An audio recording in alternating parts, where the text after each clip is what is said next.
सामाजिक रूपान्तरणका लागि यो हो सामुदायिक सूचना नेटवर्क CIN। देशभरिका सामुदायिक रेडियोहरूको छाता सङ्गठन सामुदायिक रेडियो प्रसारक सङ्घद्वारा सञ्चालित CIN को प्रस्तुति कार्यक्रम साझा नेपालबाट दीपक आचार्यको नमस्कार।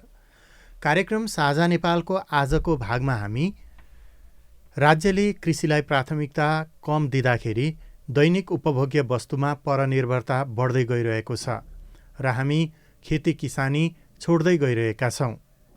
बेलैमा कृषिका लागि विशेष कार्यक्रम ल्याएर बढ्दो आर्थिक मन्दीको प्रभावलाई कम गर्ने एकमात्र अवसर राज्यसँग छ।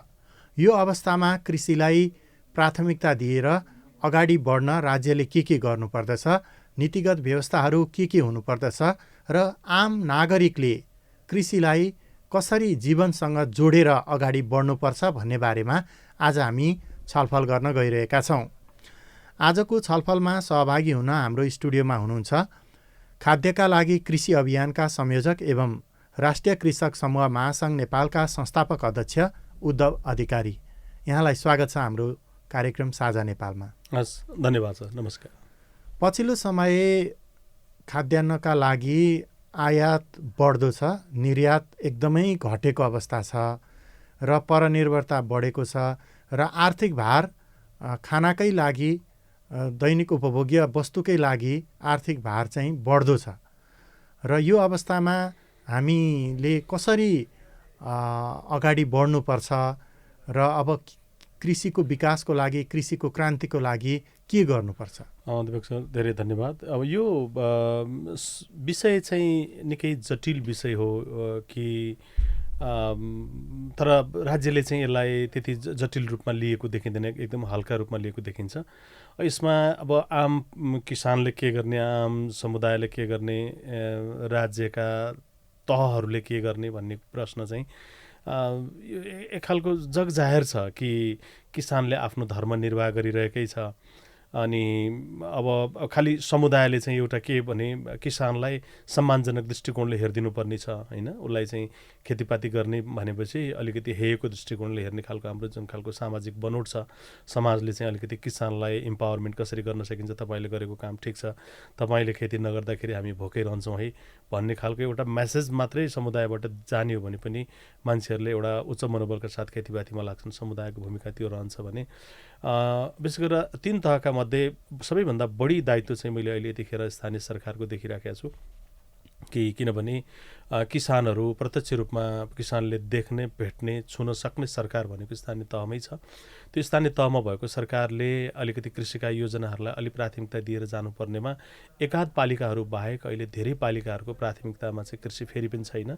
त्यो एउटा मिनी जिल्ला विकास समिति जस्तो मात्रै देखिराखेको छ। यो अर्को एउटा विडम्बनापूर्ण अवस्था हो भने मलाई लाग्छ प्रादेशिक सरकारहरूको त धेरै ठुलो कृषिमा मैले यो कन्ट्रिब्युसन देखाएको छैन। त्यहाँ खालि त्यहाँ केही विज्ञ विशेषज्ञहरूलाई जागिर खुवाउनका लागि कृषि ज्ञान केन्द्र, पशु विज्ञ केन्द्रको रूपमा केही संरचनाहरू खडा गरिएको छ र त्यहाँ चाहिँ केही कर्मचारीहरूलाई त्यहाँ अल्झाइएको छ, जबकि ती विज्ञहरूलाई चाहिँ साँच्चै स्थानीय तहमै कृषि शाखा, पशु शाखामा पठाउनु पर्थ्यो। त्यो चाहिँ यो पुनः यो चाहिँ एक खालको कन्जुसाइ गरिएको छ। त्यो निकै घाटा देखिरहेको छ। किनभने अलिकति सामान्य किसानको समस्याहरू के छन् जसलाई चाहिँ रहरले खेती गरौँ भन्ने लाग्छ तर ऊ गर्न अगाडि बढ्न सक्दैन? के समस्या? अब किसानसँग त थुप्रै समस्याहरू छन्, हेर्नुहोस् होइन। पहिलो त उसँग अब एकदम सबैले थाहा पाएको कुरा, उसँग आफ्नो बिउ छैन, उसले समय भनेको बेला उसले मल पाउँदैन, उसको सम्मान छैन,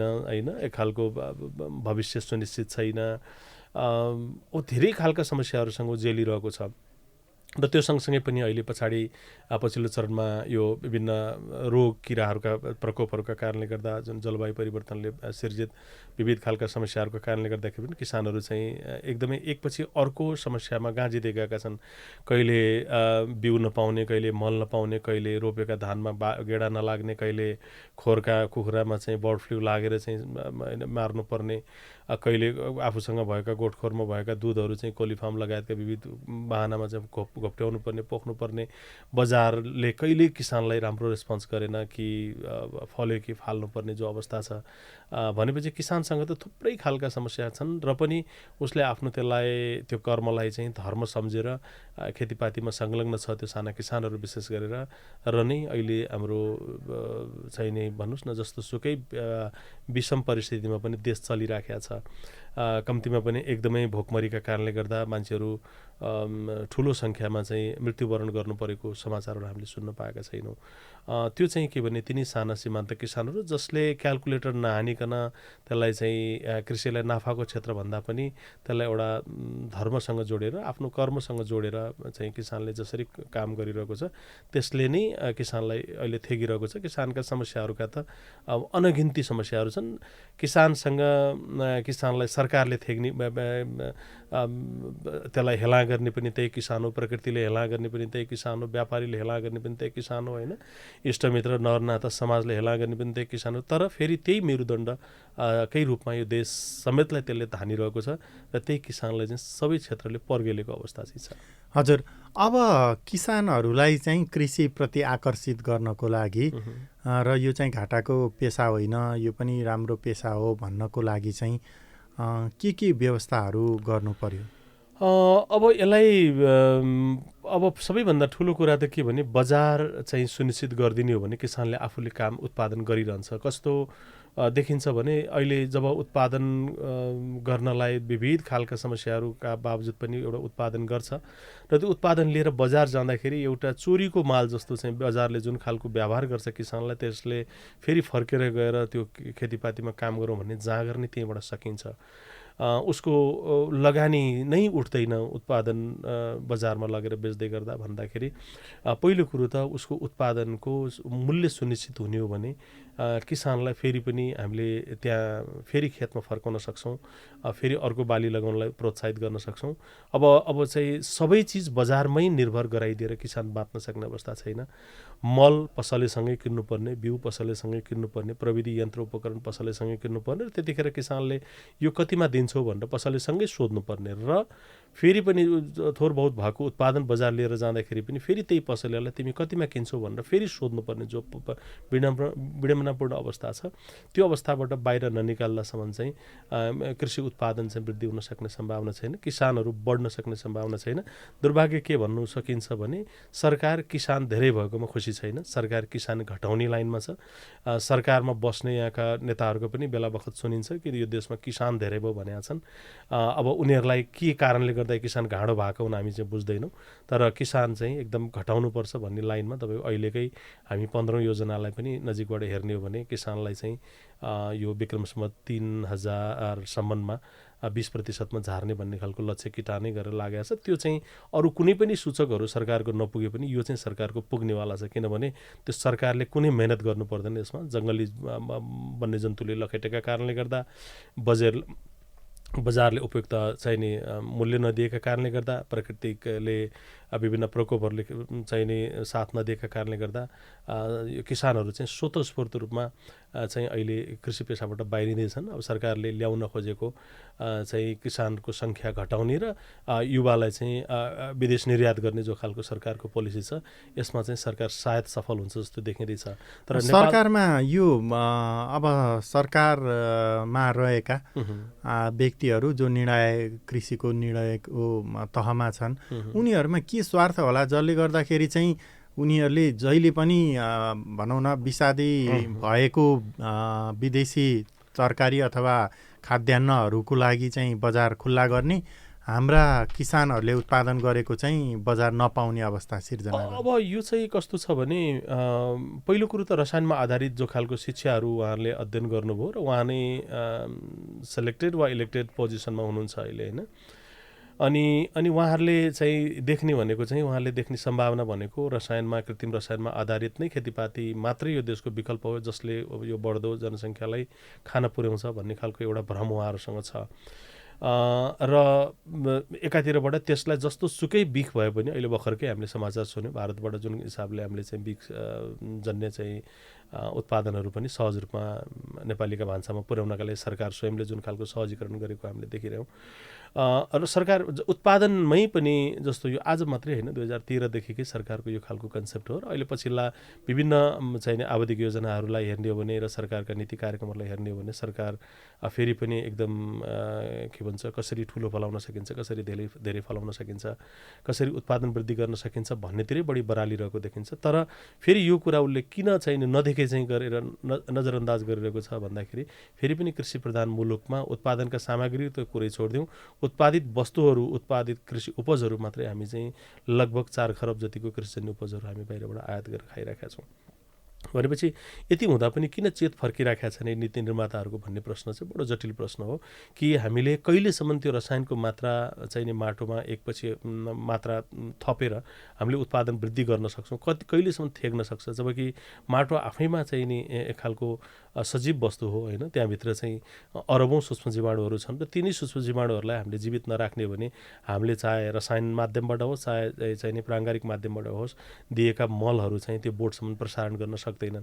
त्यो चाहिँ एक खालको त्यसलाई ती सूक्ष्म जीवाणुहरूलाई कसरी बचाउने भन्नेबाट चाहिँ हामीले जब हेर्दैनौँ, जब माटोलाई कसरी जीवित राख्ने भनेरबाट हेर्दैनौँ र खालि जबरजस्त रूपमा कृत्रिम रसायनहरू मार्फत कसरी उत्पादन वृद्धि गर्न सकिन्छ भन्नेमा मात्रै राज्यका नीति निर्माताहरू लाग्नुमा चाहिँ अब सायद उहाँहरूको अब कतै लेनदेनको स्वार्थ हुनसक्छ अथवा उहाँहरूले लिएको शिक्षाको दोष हुनसक्छ होइन।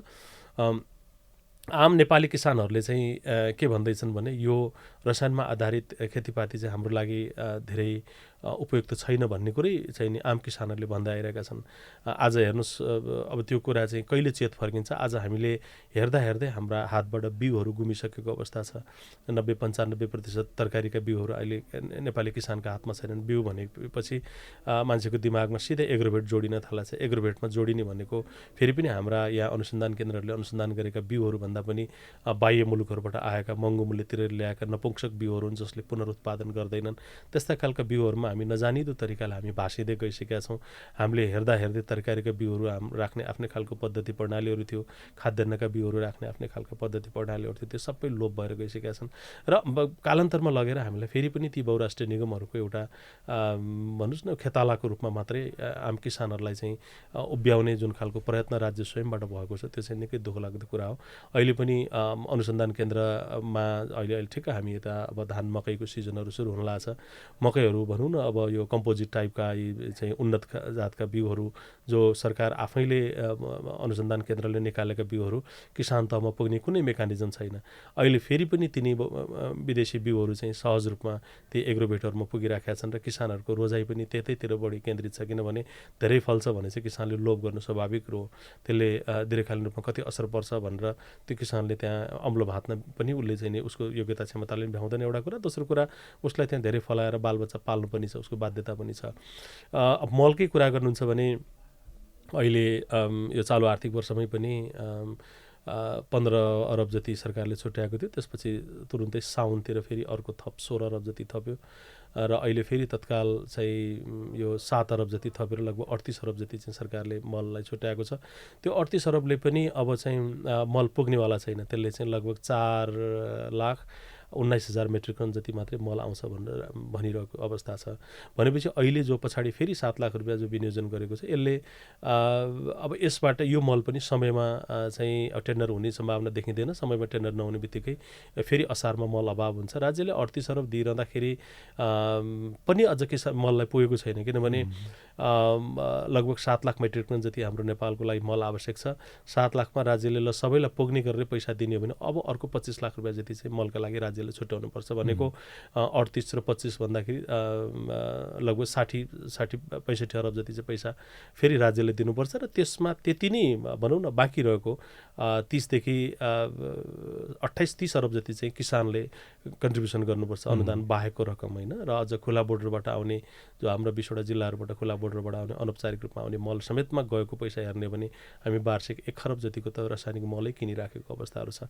त्यो मलले ठिक छ केही उत्पादन त बढायो होला, तर त्यसले हाम्रो माटोदेखि लिएर त्यो मल प्रयोग गरिसकेपछि त्यसमा लाग्ने रोग किराहरू र त्यसमा प्रयोग भएको विषको मात्रामा भएको वृद्धि लगायतका कुराहरूलाई हेर्ने हो भने हामीलाई त्यसले कुनै पनि हालतमा फाइदा गराएको छैन होइन। अब हामीसँग भएका मलका विभिन्न स्रोतहरू चाहिँ कहीँ पनि सदुपयोग नगर्ने, जस्तो हामीसँग भएका गुण सुधारका कार्यक्रमहरू, भकार सुधारका कार्यक्रमहरू नगर्ने, नगरपालिका फोहोर कहाँ लगेर डम्प गर्न पाइन्छ भनेर उल्टो तनाव लिएर हिँड्ने, अनि वनमा भएका विभिन्न चाहिँ बायोमासहरू चाहिँ अब हिउँद लाग्न पाएको छैन, डढेलो लागेर जलेर बलेर सिद्धिने, यस्ता खालका अनगिन्ती चाहिँ नि प्राङ्गारिक मलका स्रोतहरू छन्।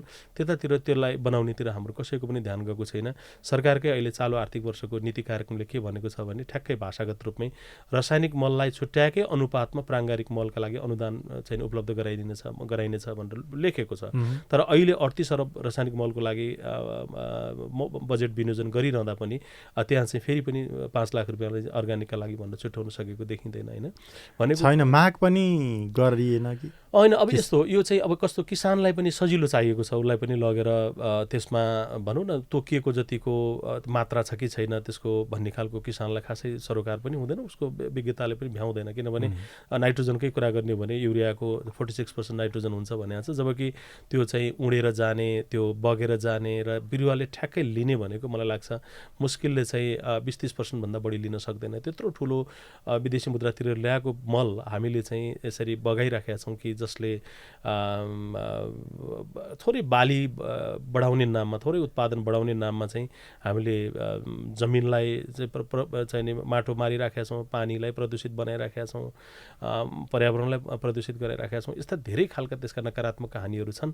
त्यो कुरा बारेमा जनचेतना चाहिँ किसान तहमा पुग्न सकेको छैन। किसानलाई खालि के भने निश्चित समय भएपछि मल चाहियो, मल चाहिँ हाल्नुपर्छ, मल नभइकन खेतीपाती हुँदैन भन्ने खालको एउटा चाहिँ ज्ञान छ। र किसान पनि अब अहिले बिस्तार चाहिँ किसान अब थोरै उसको विविध परिस्थितिले गर्दा ऊ चाहिँ पशुपालनबाट बाहिरिँदैछ। अनि त्यसपछि खेतीपाती त गर्नु पऱ्यो, मल त हाल्नु पऱ्यो होइन। पशुपालनबाट बाहिरिँदै गर्दा अरू मलको स्रोतहरू हुँदैन, त्यसपछि रासायनिक मलकै चाहिँ भर पर्नुपर्ने हुन्छ।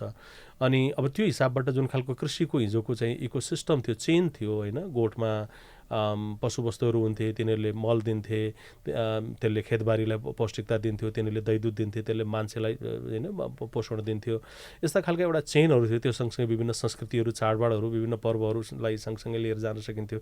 ती सबै भत्किएको अवस्था छ। र अब अहिले चाहिँ मान्छे सजिलरी कहाँबाट मल पाइन्छ त्यसको जतिसुकै मूल्य परोस्, अहिले लगभग हामीले प्राप्त गरेको युरियाकै कुरा गर्नु चाहिँ मलाई लाग्छ 70% देखि 80% समेत राज्यले अनुदान दिएको छ।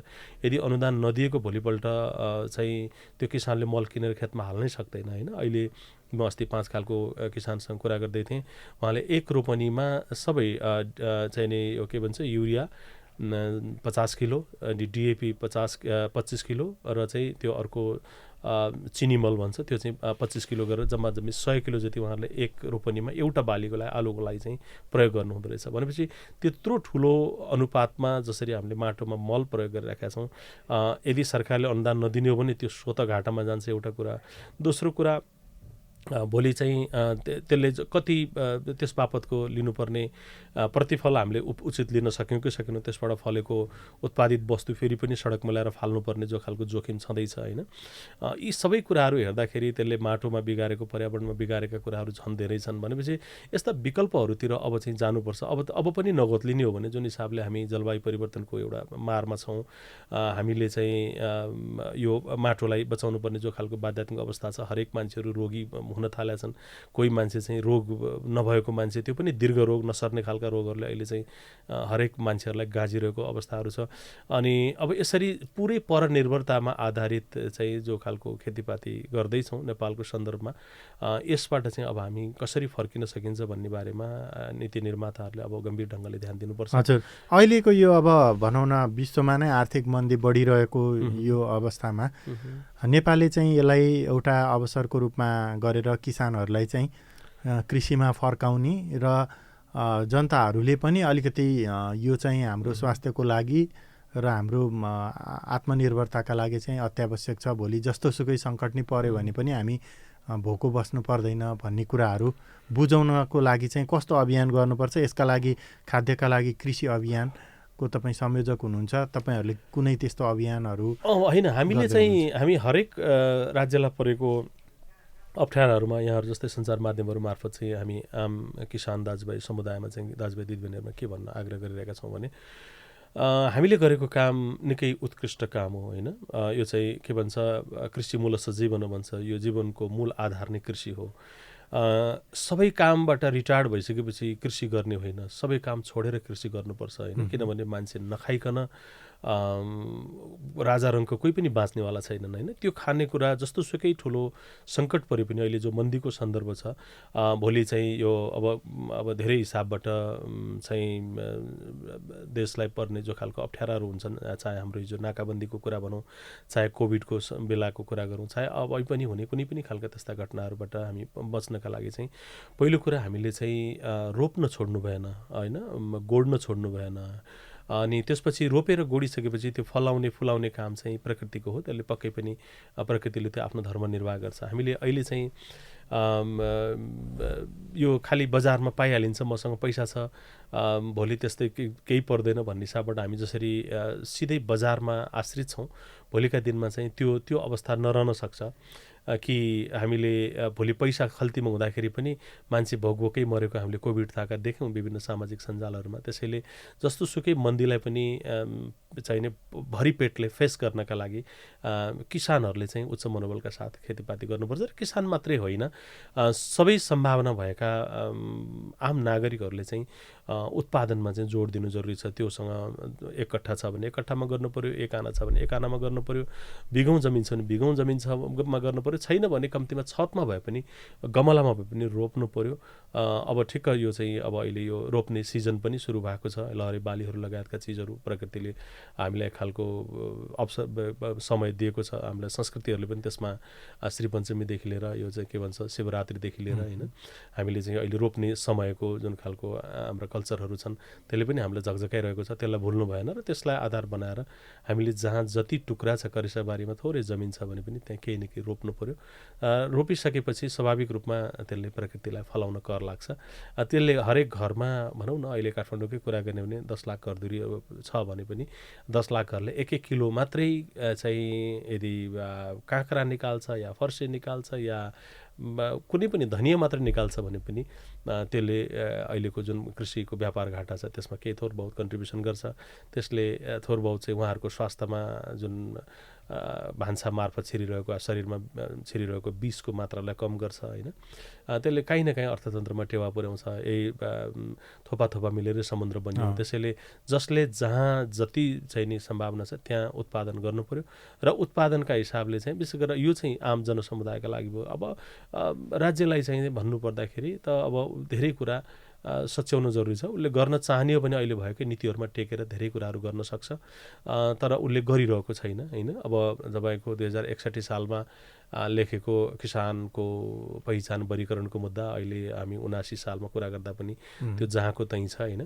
नीतिमा त जति पनि लेखेको छ कि खेती लाउनुभन्दा अगाडि चाहिँ समर्थन मूल्य तोकिनुपर्छ भन्ने कुरा छ। यहाँ चाहिँ किसानले धान काटेर बेचिसकेपछि सरकार तोक्रो लिएर पुग्छ होइन। अनि अब खेती लगाउनुभन्दा अगाडि मलको स्टक राख्नुपर्छ भन्ने खालका कुराहरू पनि सरकार आफैले नीतिमा लेखेको छ। जबकि त्यो किसानले त्यो बाली भित्राइसक्दाखेरि पनि उसले मल कस्तो देख्न पाउँदैन होइन। सरकारले आफूले लेखेकै नीतिहरूको राम्रोसँग कार्यान्वयन गर्ने हो भने पनि नेपालको कृषिलाई सही ट्र्याकमा हिँडाउनलाई धेरै गाह्रो चाहिँ छैन। हजुर, यो कृषिका लागि भनेर जति पनि छुट्याइएको छ होइन सहुलियतहरू, किसानहरूलाई अनुदानको कुरा, त्यो वास्तविक किसानले पाएका छन्? एकदमै। अब यो चाहिँ अर्को प्रश्न हो कि यो अनुदान दिनेलाई पनि थाहा छ कि यो मैले दिएको चिज सही ठाउँमा परेको छैन भन्ने खालको कुरो। तर दुर्भाग्य के छ भने उनीहरू त्यो नियमन गर्ने निकायहरू चाहिँ सक्रिय छैनन् होइन। सायद उहाँहरूको के स्वार्थ छ हामी बुझ्दैनौँ। सबैले भन्छन् यो तपाईँको एउटा सामान्य किसानदेखि लिएर संसदसम्ममा उठेको विषय हो र हरेक मिडियाहरूले यहाँहरूले पटक पटक चाहिँ तथ्य प्रमाणसहित बोलिराख्नु भएको घटनाक्रमहरू हुँदाखेरि पनि आजसम्म कृषिमा दिएको अनुदान दुरुपयोग गरेका कारणले गर्दा एउटा कुनै पात्र कारबाहीमा परेको हामीले सुन्न पाउँदैनौँ। यो बडो दुर्भाग्यपूर्ण कुरा हो होइन।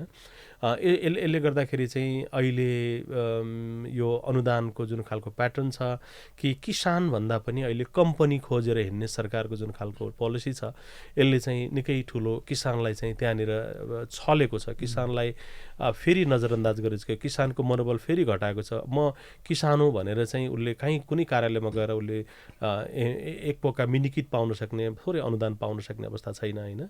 50 रुपियाँको एउटा केही चिज अनुदान पाउन सक्ने अवस्था छैन कि तिमी कम्पनीमा दर्ता गरेर आऊ भनेको छ होइन। हिजो त एउटा होइन कृषि नीतिकै कुरा गर्ने हो भने कृषक समूह र सहकारी मार्फत कृषि प्रसारको काम गर्ने भनेर सरकार आफ्नै नीतिमा, मौजुदा नीतिमा लेखेको कुरा पनि अब आज सहकारीहरू पैसा किनबेच गर्नतिर बढी तल्लिन्छन् भने समूहहरूको अस्तित्व पनि बचाउन निकै मुस्किल छ। त्यसमा सरकारहरू लागेको देखिँदैन।